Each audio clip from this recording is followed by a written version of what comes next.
As the Epstein files take center stage again, we have David Enrich from the New York Times, who wrote a fabulous article regarding Jeffrey Epstein's finances with 3 other authors from the New York Times that was titled Scams, Schemes, Ruthless Cons, The Untold Story of How Jeffrey Epstein Got Rich. I was fascinated from the minute of the title. So just give us an overview. How did Jeffrey Epstein get so rich? Because we know he didn't come from money. Yeah, that's right. He came from a very modest kind of working class background in Coney Island, Brooklyn. And his career started off in this very traditional kind of American rags to riches way. He's a teacher at a prestigious high school in Manhattan. Some of the parents notice and are impressed by his math skills, and they introduce him to Ace Greenberg, who is a top executive at the Wall Street firm Bear Stearns. Greenberg is immediately impressed with him and offers him a job. And, this should be, and it is, his lucky break. However, Epstein, in what becomes this lifelong pattern, is not satisfied to merely be rich and well-connected. He needs to take things quite a bit further than that. And so from virtually the moment he arrives at Bear Stearns, he starts to lie, cheat, and deceive, and then to use the connections he's built with people like Ace Greenberg to bail him out of trouble. And this is a pattern, again, that extends for the next several decades and just on a larger and larger scale over time. And so the bottom line answer that we found as to how Epstein, at least initially, makes his money is that he was a liar and a thief and a con man and stole a lot of this money from people who probably should have known better, but were blinded by greed and this very thick Rolodex of connections that Epstein toted around with him wherever he went. What I found interesting is a reoccurring theme, even in his young life, was charming young women. And then they took him into their social circle, and it didn't matter, that if he was dating someone, if there was somebody he can get with that would get him a higher stratosphere. So it looked like from reading the article that he was using women, maybe not underage women at that time, but women were a pawn in his life from jump. Yeah, that's absolutely right. And yeah, I think in the early years, and it wasn't really until the early 1990s, I think, that he started preying on very young women and in some cases girls. And initially he was, seemed to have a lot of charm and attracted a lot of very successful, wealthy, beautiful women. And as you said, he would use those women as kind of a crowbar to get into these ever more elite circles. And he did it with great success. And, we talked to a bunch of these women for our reporting for this article. And again, this is in the late 70s and through the 1980s. This is before he becomes or develops a clear track record of raping girls and things like that. But in those days, and this is one of the things I found really surprising as we did this reporting, is that one woman after another said that they found him to be really charming and appealing and a gentleman and sexy. And that was not like on my bingo card as I started this reporting. And these are sophisticated, smart women. They're not fools who are just swept away by a con man. They're people who I think really were genuinely charmed by him and helped him kind of climb rung by rung this ladder up the New York and kind of global social stratosphere. Okay, so I've always Les Wexner, he is the Victoria's Secret founder, and he's like the first one documented that Epstein made a killing on. Yep. I've always thought it was love on Wexner's part. I've always thought he was in love with Jeffrey Epstein. That was my own personal theory. You didn't help me in that regard at all in this article. But he seems to have been the one that he started with, everybody else is screwing you, I alone can fix it. And that was a pattern. How would you characterize that relationship? Well, it's a bit of a mystery still, to be honest with you. I mean, I think the way you described it is spot on. And this is Wexner is someone who is super successful in his industry, but is not someone who's super sophisticated about money and finance. We talked to his financial advisor whom Epstein ultimately replaced. And, Epstein did this thing. And again, you just said this, I'm repeating this back at you, and he convinced Wexner that he was kind of the victim of this theft from his current financial advisor, and persuaded Wexner that Jeffrey Epstein, was the one person who could fix this and help protect him from the betrayal of his close allies and in some cases his family members. The question of what exactly Wexner knew about what Epstein was doing and what Wexner found so appealing about Epstein remains a bit of a mystery, to be honest with you. And we saw later in Epstein's life, and he got very close to the private equity billionaire Leon Black, who paid him in the same range of money that Epstein got from Wexner. And with Black, our reporting has shown that Epstein actually was providing some pretty valuable tax and financial advisory services, as well as interacting with some of the young women whom Leon Black had been allegedly engaged in misconduct with. We're not seeing any of those shades with Wexner, which does not mean it's not happening, but what Wexner thought about this remains a really deep mystery. And, we've tried very hard, as have other journalists, to get Wexner or his people to talk to us openly about what was actually going on. And we have been rebuffed every time we've done that. And so I think it is pretty safe to assume that there is more to that story that Wexner's camp really does not want to get out there. It's interesting. Wexner is a very old man, and I'm waiting for the documentary on this after his death. I hope I live long enough to see it. Okay, so somebody else that I found very interesting in the way you phrase the article. You talk about how he becomes in a relationship with Alan Dershowitz. They become friends, they become pal around guys.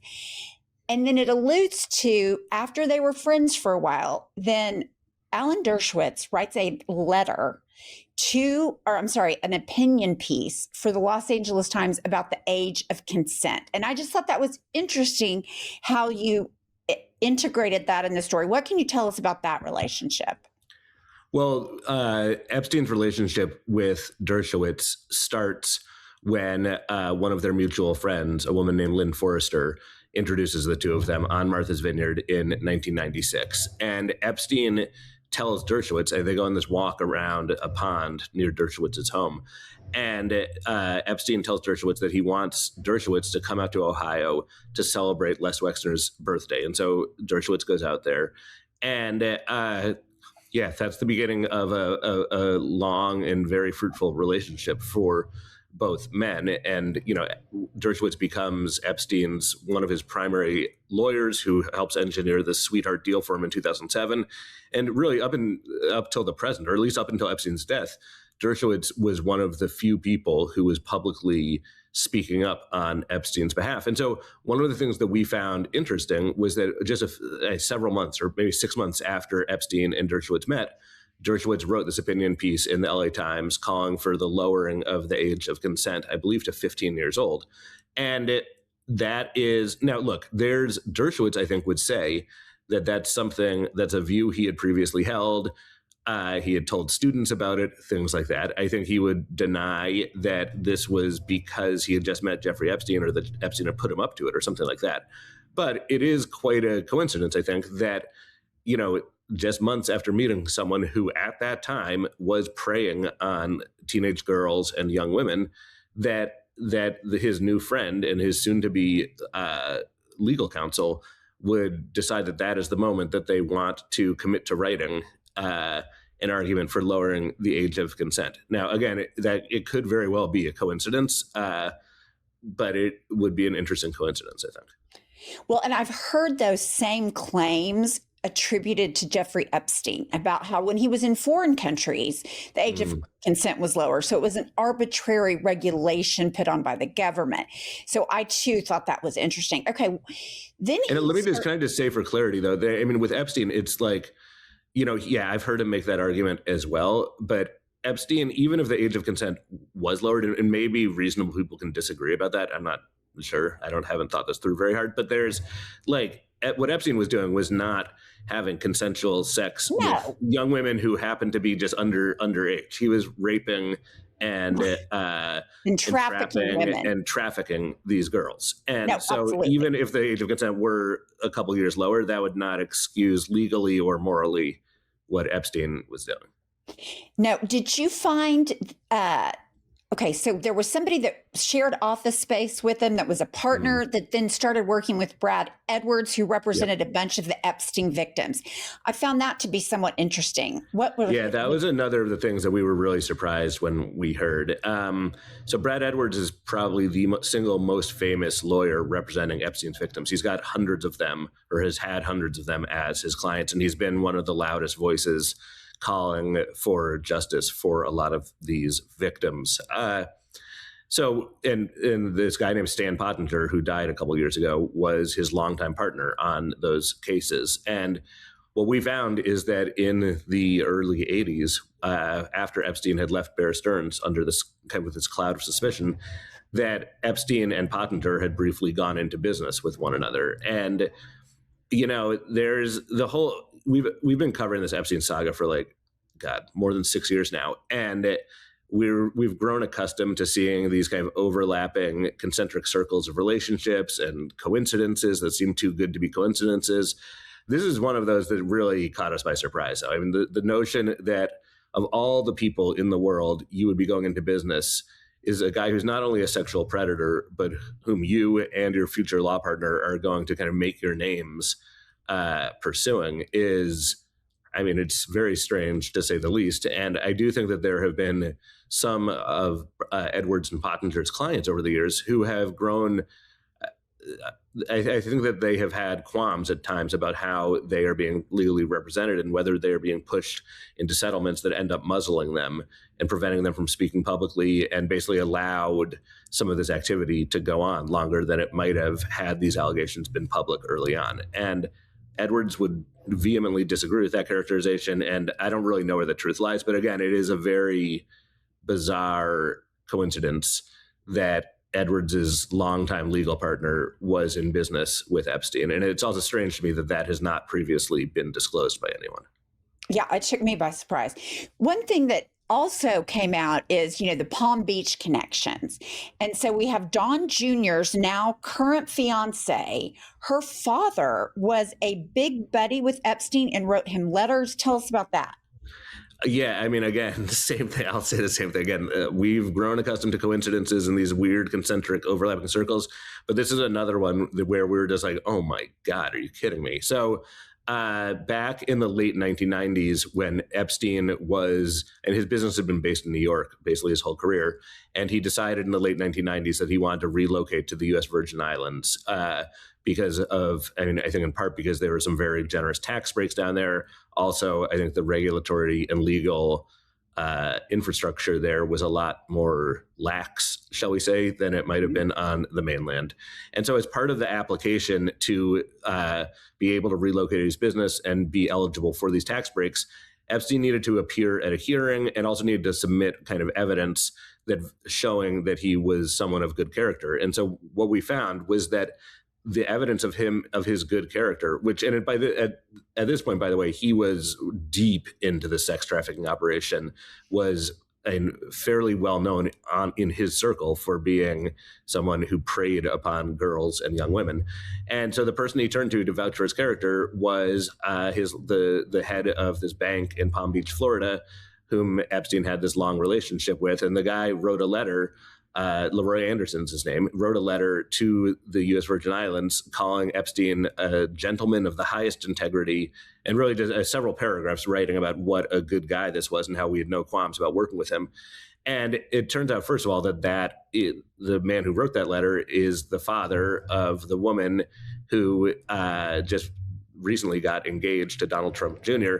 The other interesting thing we found was that the bank that he was running at the time was one of the banks that Epstein and his assistants were using to write checks and to pay off some of his victims. And so that bank, which is no longer in existence, and Anderson he died years ago, but they were playing a role in not only kind of enhancing Epstein's credibility and vouching for his character, but also in financing, at least in a small way, his sex trafficking operation.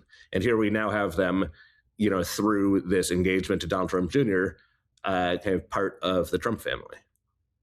Yeah. And I noticed that he was at Trump parties, early on. So this whole notion that they didn't know each other. What I found interesting, though, was he was ruthless. Epstein. He was a con man. He alone could fix everything, and everybody's screwing you. But then in reality, he's the one that screwed all these people. I mean, it was like, boy, and there's all these connections. So I'm just like, that's interesting. Yeah, to me, one of the things this really speaks to, aside from the fact that Epstein was a very effective con man and manipulator, is that there are a whole lot of people and institutions out there that were just very easily conned and manipulated. And to me, that boils down in large part to just greed. I think a lot of these people and companies were so eager to take advantage of Epstein and his money and his connections that they kind of suspended disbelief a little bit and just either managed to look the other way and not think about what Epstein was doing and how he'd been so successful at what he's doing. And that's the most generous explanation, by the way. And the less generous explanation is that they knew exactly what he was doing and either didn't care or thought they could somehow benefit from it. But in the most generous explanation, it's still not great because it shows that people were so eager to impress Epstein and work with him and kind of take advantage of his network of connections that they turned a blind eye to the great con that this man was pulling off. And in some cases, they then fell victim to that same con. And so, that's a mark of someone who is just an expert fraudster and manipulator. And it's interesting to see Epstein in that light, as opposed to the light that I think many people have portrayed him as this very sophisticated financier who is a math genius and is cooking up all these super complicated tax strategies. What we found, and again, there may be more to the story. I'm not completely convinced that we have the exact comprehensive picture of him yet. But to me, that's a much simpler and easier to kind of grasp explanation for how Epstein got so rich and so deeply kind of embedded in American society, is that he was just a really good con man. Yeah. And as we would all agree, America is very susceptible to con men. But loved your article. Thank you for coming on. It's in the New York Times now. Scams, Schemes, Ruthless Cons, the untold story of how Jeffrey Epstein got rich. Thank you so much, David. Thanks for having me.